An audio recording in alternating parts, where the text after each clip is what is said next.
Captain Sarah Chen stood at the back of the training room at Paris Island, South Carolina, watching the recruits.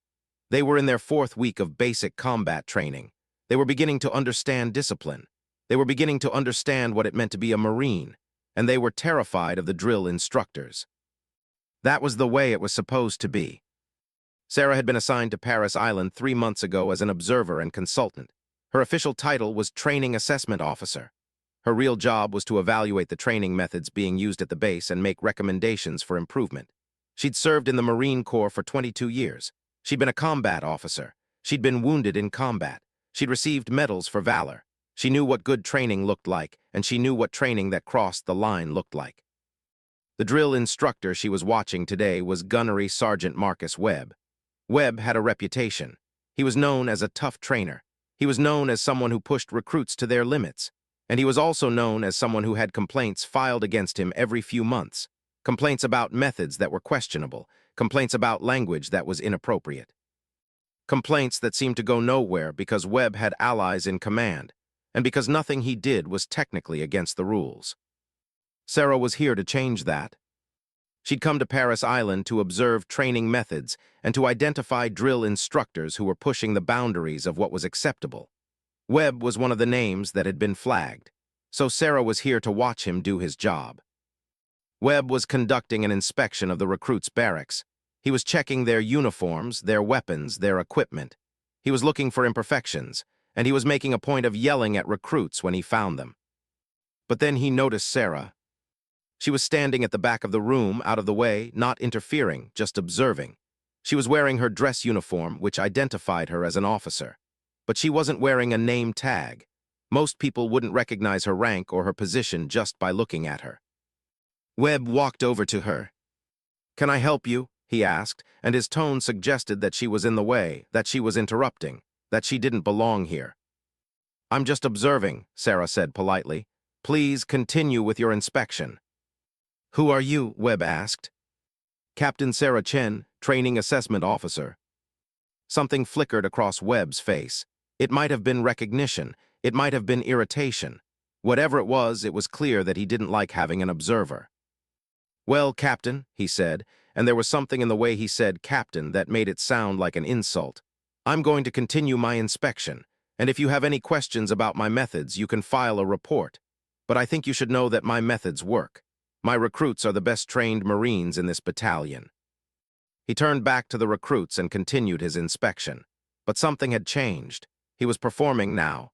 He was aware that he was being watched, and he seemed to think that meant he should be even more aggressive, even more forceful, even more extreme in his methods. Sarah watched as he berated a recruit for a slight crease in his uniform. She watched as he used language that was degrading. She watched as he got close to the recruit's face, invading his personal space in a way that was designed to intimidate. The recruit, a young man named Williams, was shaking. He was trying to maintain his bearing, but he was clearly terrified. "You're a disgrace," Webb was saying. "You're an embarrassment to this uniform. I don't know how you even got through the first 3 weeks. You're weak, you're pathetic, you're—" "Gunnery Sergeant Webb," Sarah said quietly, and every person in the room turned to look at her. "What?" Webb said, turning to face her with an expression that made it clear he was annoyed at being interrupted. "That's enough," Sarah said. "Excuse me," Webb said, and there was something aggressive in his tone now. "You're going to tell me when my inspection is enough. You're going to tell me how to train my recruits." "Yes," Sarah said calmly. "I am, and you need to understand something, Gunnery Sergeant. I've reviewed the complaints filed against you. I've reviewed the patterns. I've reviewed the feedback from recruits under your command. And I'm here to tell you that some of your methods cross the line between effective training and harassment." Webb's face had gone red. "With respect, Captain, I don't think you understand what it takes to make a Marine. I don't think you understand the pressure these recruits need to be under. Effective training isn't comfortable training." "I understand that completely," Sarah said. "I also understand that effective training doesn't require personal degradation. It doesn't require invading someone's personal space. It doesn't require the kind of verbal abuse that you're engaging in. There are other ways to push recruits, ways that work just as well and don't cross ethical lines." "This is my training facility," Webb said, "and I'll decide what happens here." "No," Sarah said, and there was steel in her voice. "You won't. Not anymore. I'm going to be observing your training methods for the next 2 weeks. I'm going to be documenting everything. And at the end of those 2 weeks, I'm going to make a recommendation to your commanding officer about whether your methods are acceptable or not." The room was completely silent. Every recruit was watching this exchange. Every drill instructor who'd been standing near the barracks was watching. This was a moment where an officer and a senior enlisted man were in direct conflict about the nature of training. Webb's jaw was clenched. "I understand, Captain," he said, and the way he said it made it clear that he didn't accept the authority Sarah was claiming. Sarah spent the rest of the day observing Webb's training. What she documented was shocking. Webb was using methods that were beyond the pale. He was isolating recruits. He was using personal information he'd gathered about them to humiliate them. He was creating an environment of fear rather than an environment of learning.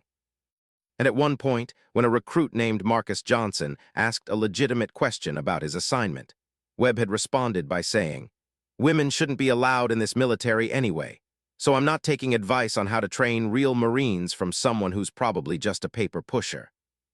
He'd said it directly to Sarah. He'd said it knowing that she was listening. He'd said it as a challenge. That evening, Sarah filed a preliminary report with the commanding officer of the training facility, Colonel James Patterson. She documented everything: the methods, the language, the discriminatory comments. The pattern of behavior that suggested Webb was more interested in asserting dominance than in training recruits. "This is serious," Colonel Patterson said, reading the report. "But I need to tell you, Captain, Webb has support. He has people who believe in his methods. They're going to fight any recommendation you make."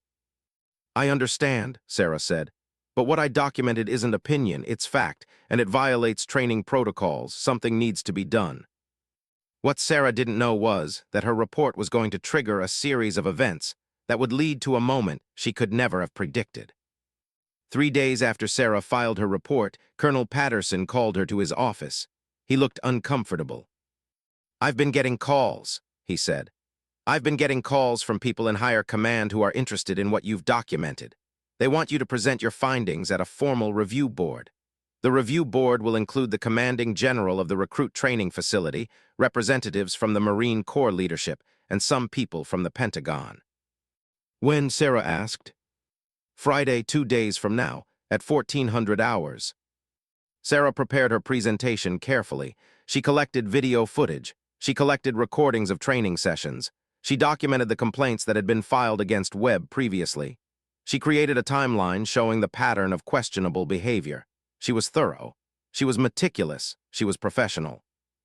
But she was also nervous. This was going to be a difficult presentation. Webb was going to be in the room. His supporters were probably going to be in the room. People who had invested in his methods, who believed in his approach, were going to be listening to her criticize him. And she was a woman criticizing a senior enlisted man's methods. She knew that some people would see this as a challenge to Marine Corps tradition. She knew that some people would see her as someone trying to soften the Marines.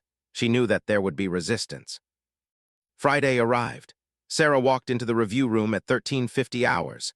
It was a large conference room with about 20 people seated around a long table.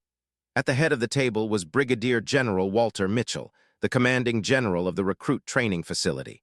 At one end of the table was Gunnery Sergeant Marcus Webb, looking angry and defiant. And at the other end of the table, Sarah saw someone she didn't recognize.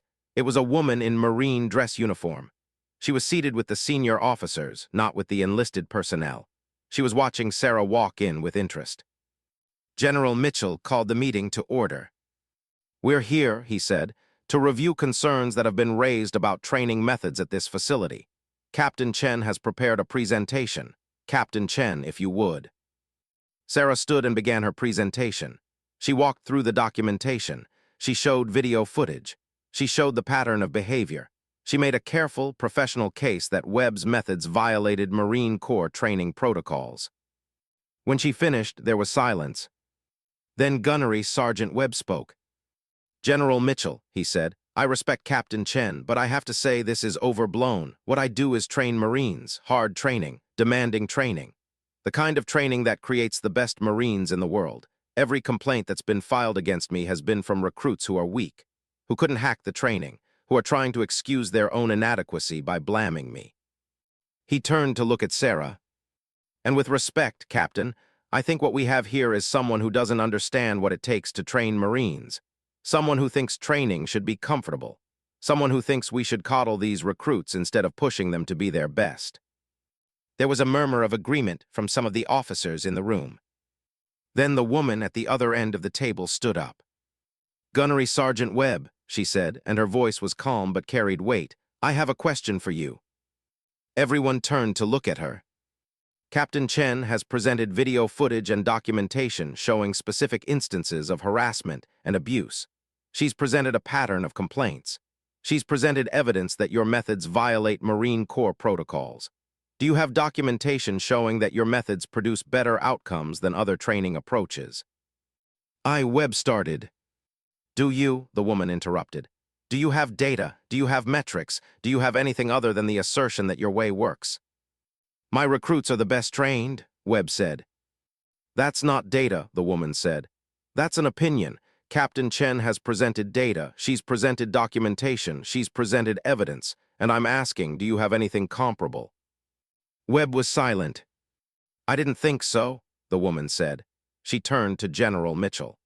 "I believe Captain Chen's assessment is accurate, and I believe that continued use of these methods is detrimental to Marine Corps training and to the Marine Corps mission."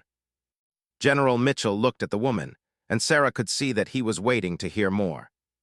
"I should introduce myself," the woman said, standing up and extending her hand to Sarah. "I'm Major General Patricia Richardson. I'm the Deputy Commander of Marine Corps Training and Development.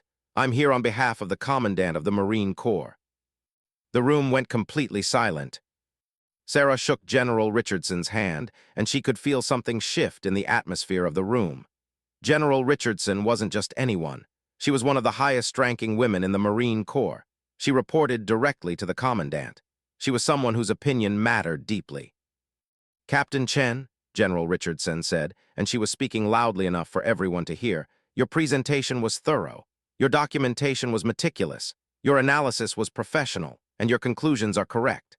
Gunnery Sergeant Webb's methods have crossed the line from effective training to abuse. I'm recommending that he be immediately removed from his position and that a full investigation be opened into his conduct." She turned to General Mitchell. "I'm also recommending that the Marine Corps implement new training protocols that prevent this kind of behavior in the future. And I'm recommending that Captain Chen be given the authority to oversee the implementation of those new protocols across all recruit training facilities." The room erupted, not in applause but in murmurs and discussion. People were shocked by what General Richardson had just announced. Gunnery Sergeant Webb stood up. "With respect, General, I think you're making a mistake. This is political correctness taken too far, this is." "Sit down, Gunnery Sergeant," General Richardson said coldly. "You've said enough. Captain Chen is dismissed." But as Sarah was turning to leave, General Richardson said, "Captain, could I speak with you privately?" Sarah and General Richardson stepped into a private conference room. "I need to tell you something," General Richardson said. "When I reviewed your file before this meeting, I discovered something interesting. You have credentials that most people in this room don't know about." "I'm not sure what you mean," Sarah said. "I mean," General Richardson said, "that you have a PhD in organizational psychology. I mean that you've published research on training effectiveness. I mean that you've worked as a consultant for the Pentagon on training protocols. I mean that you have expertise that goes far beyond what your current rank and position suggest." Sarah was quiet. Those credentials weren't secret, but they weren't advertised either. She'd earned her doctorate while serving in the military, working on weekends and evenings. She'd published research in academic journals. She'd done consulting work, but she'd never made a big deal about it. She'd always seen herself as primarily a Marine, not as an academic or a consultant. "Why didn't you mention those credentials in your presentation?" General Richardson asked. "Because I didn't think it was relevant," Sarah said. "I thought the documentation spoke for itself." "It did," General Richardson said. "But those credentials would have given you more authority. They would have made it harder for people to dismiss you. They would have made clear that you're not just an officer making observations. You're an expert making recommendations based on research and evidence." She leaned forward. "I want you to work with me," General Richardson said. "I want you to leave your current position and come work for me directly. I want you to develop new training protocols for the entire Marine Corps. I want you to use your expertise in organizational psychology to revolutionize how we train Marines. And I want your credentials front and center when you do it, because we need people like you in positions of power. We need people who understand that effective training doesn't require abuse. We need people who can prove it with research and evidence. That's a significant opportunity, Sarah said carefully. It is, General Richardson agreed. And you've earned it by doing excellent work, by standing up to someone like Gunnery Sergeant Webb, by refusing to accept that the status quo is acceptable. I'll do it, Sarah said. Good, General Richardson said. And one more thing, I'm recommending that you be promoted to Major, not because of this presentation, but because your credentials and your expertise warrant that rank. You should have been promoted to Major years ago. Part 4, the protocol that changed the Marines. Over the next year, Major Sarah Chen worked with General Richardson to develop a comprehensive new training protocol for the Marine Corps. The protocol incorporated research on effective training methods. It included safeguards against abuse. It included requirements for feedback from recruits about their training experience. But more importantly, it included something that had never been in a Marine Corps training protocol before. It included requirements for trainers to have education in organizational psychology, in adult learning theory, in the ethical principles of leadership. It required that trainers understand not just how to make someone afraid, but how to inspire someone to be their best. When the new protocol was presented to the Marine Corps leadership, it was revolutionary, and it was met with both praise and resistance. Some people said that the Marines were getting soft. Some people said that the new protocols would weaken the training. Some people said that fear was necessary for effective military training. But General Richardson stood firm, and she did something unexpected. She brought Sarah with her to every presentation. She introduced Sarah with her full credentials. She talked about Sarah's research. She talked about Sarah's expertise. She made sure that everyone in the Marine Corps leadership understood that these protocols were based on evidence, not on opinion. Major Chen has a PhD in organizational psychology, General Richardson would say. She's published research in peer-reviewed journals. She's worked as a consultant for the Pentagon. And most importantly, she has 22 years of military experience. She understands what it takes to make a Marine. But she also understands that there are better ways to do it than the methods we've been using. The resistance gradually faded. Training facilities across the Marine Corps began implementing the new protocols. And something interesting happened. The new training methods worked. Recruits were better trained. Retention improved. Complaints about training methods decreased dramatically. 2 years after Sarah had stood up to Gunnery Sergeant Webb in that barracks, she was asked to speak at the Marine Corps University about training effectiveness. She gave a presentation to a room full of senior officers and training experts. For decades, she said, we've operated under the assumption that fear is necessary for effective military training. We've believed that pushing recruits to the breaking point is the only way to create Marines who are ready for combat. And we've ignored the research that suggests there are other, equally effective, ways to train. She showed data. She showed research. She showed case studies from training facilities that had implemented the new protocols and seen improved outcomes. What we've learned, she said, is that effective training isn't about breaking people down. It's about building people up. It's about helping them understand their potential and their capability. It's about creating an environment where people are motivated to be their best, not because they're afraid, but because they believe in themselves and they believe in the mission. The presentation was recorded. It was shared with training facilities across the Marine Corps. It became part of the required training for new drill instructors. 5 years after that first confrontation with Gunnery Sergeant Webb, Major Sarah Chen was promoted to colonel. She was now the director of training and development for the entire Marine Corps. She reported directly to the commandant. She had authority over training facilities across the world. And the training protocols that she'd developed had become the standard for the entire Marine Corps. What had happened to Gunnery Sergeant Webb? He'd been removed from his position. He'd been investigated. And he'd been allowed to retire quietly with his pension, with his benefits, with his dignity largely intact. He hadn't faced courts-martial. He hadn't faced criminal charges, but he was no longer training recruits, and more importantly, the methods that he'd used were no longer acceptable in the Marine Corps. When Colonel Chen was asked to speak at her retirement ceremony, 10 years after the confrontation in that barracks, she thought about Webb. She thought about the moment when she'd stood up to him. She thought about how that moment had changed everything. "I want to tell you about a moment that changed my life," she said, standing at a podium in front of the Commandant of the Marine Corps and the Secretary of the Navy. She told the story of Gunnery Sergeant Webb. She told about the moment when she'd seen his training methods and recognized them as harmful. She told about the moment when she'd stood up to him.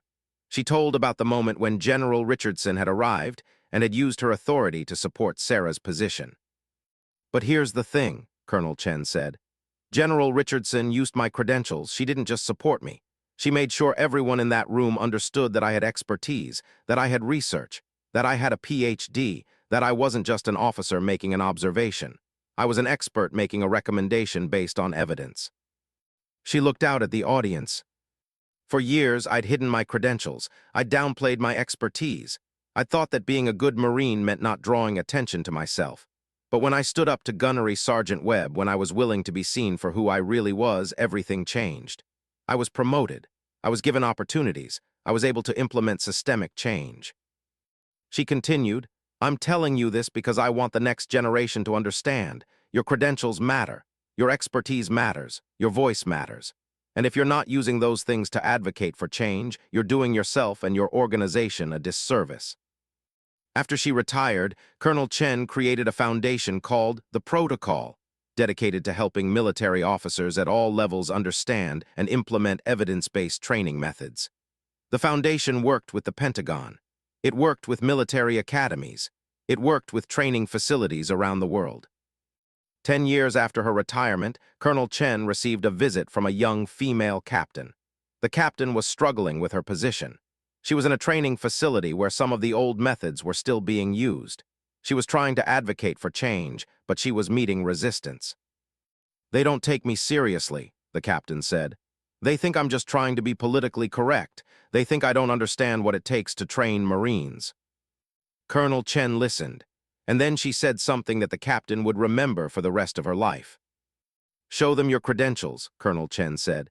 "Don't hide who you are, don't hide what you know, stand up and be counted, and make sure they understand that you're not just an officer, you're an expert, you have research, you have evidence, you have something to say." She leaned forward. "I spent years hiding my credentials because I thought it was more important to fit in. And you know what happened? I was overlooked, I was dismissed. People didn't take me seriously, but when I stopped hiding, when I stood up and said, 'Here's who I am, here's what I know, here's what the research shows,' everything changed." The captain took Colonel Chen's advice. She went back to her facility and stood up. She presented research. She showed data. She advocated for change, and things began to shift. 15 years after her retirement, Colonel Sarah Chen was asked to speak at the Naval Academy. She spoke to midshipmen about leadership and what it meant to stand up for what you believed in. "There was a moment," she said, "when I was given a choice. I could ignore what I saw, I could let the status quo continue, or I could stand up. I could use my expertise, I could advocate for change. I chose to stand up. And that choice changed my life and the lives of thousands of other people." She told the story of Gunnery Sergeant Webb. She told the story of General Richardson supporting her. She told the story of the new protocols. She told the story of how standing up for what you believe in can transform an organization. "I want you to understand," she said to the midshipmen, "that your voice matters, your expertise matters, your credentials matter. And if you're not using those things, if you're not standing up for what you believe in, then you're wasting them.